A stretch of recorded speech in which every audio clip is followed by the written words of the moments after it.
when the movie was still in production, a friendly newspaper person sent me the script.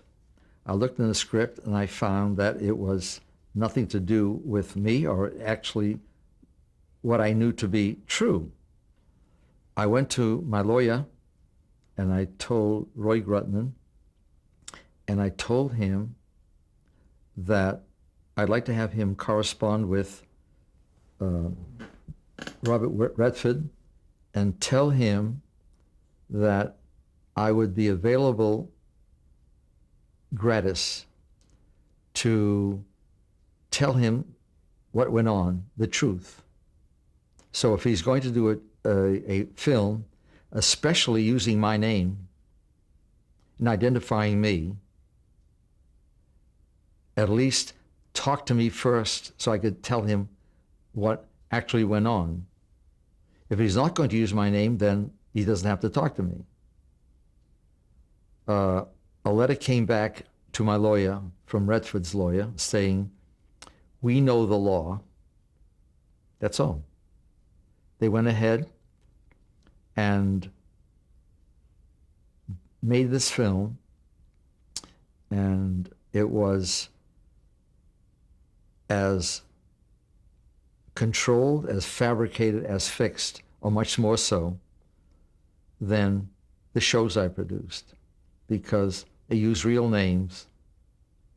And in the PR that was done by Mr. Redford in a budget that Disney possibly paid about $20 or $30 million that I read. Redford, and it was a highly publicized film, Redford stated that the reason he did the film is that my show was the beginning of the demoralization and the decadence of the United States, resulting in the Vietnam War, in Watergate, resulting in the breakdown of American morality, and a number of other things. You were responsible for. I'm responsible, personally. yeah. How do you feel about that? I must tell you, I'm very guilty, because the fact that I'm responsible for the Vietnam War was a big surprise to me. I really had no idea. And I wish there was something I could do about it. And the fact that that it's my fault that Nixon turned out to be a crook, and my fault that Johnson decided to use a Bay of Tonquins, lied in a Bay of Tonquins to set up a war that turns out to be a phony war. And I guess it's my fault that that the corruption in this country, as manifested by the number of companies which have violated the law, broke the law, and have been fined, be they companies who provide armaments or aluminum or today petrol, gasoline. I mean, the corruption on America and the buying of politicians, it's all my fault. You gave them permission to do all this. Yeah, I taught them how to do it. Right. I mean, the thing is, there was no Boss Tweed years ago. There was no corruption with politicians in this country. It all started in 1956. It all started, with Charles Van Doren. Now, you saw the movie. You went to see the movie? Yeah. What was your reaction when you came out of the movie? I was very angry. And I went, my first reaction was, this is a free country. They can't get away with this.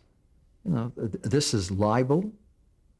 And if they're using my name, and at the end of the film, they say that I'm working with Penthouse International, they just can't get away with it. So I went to see a lawyer, and he says, you're right. He said, you want me to work on it? I said, yeah. He says, well, could I have $10,000 up front? He said, it'll probably cost you over $100,000.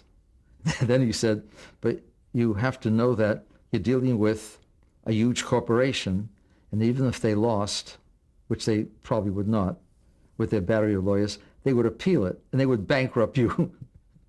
So there was my experience with, quote, the family company that owns Disneyland and that hired Robert Redford and worked with Robert Redford in a motion picture that hurt me and the people in the film. My television show, the shows that I did, to my recollection, never hurt anybody. It made a lot, all the people I had in my show, those who made a lot of money, made them very happy. It changed their lives. My shows provide a lot of entertainment, made a lot of people at home very happy, sold a lot of television shows. I have no guilt about that.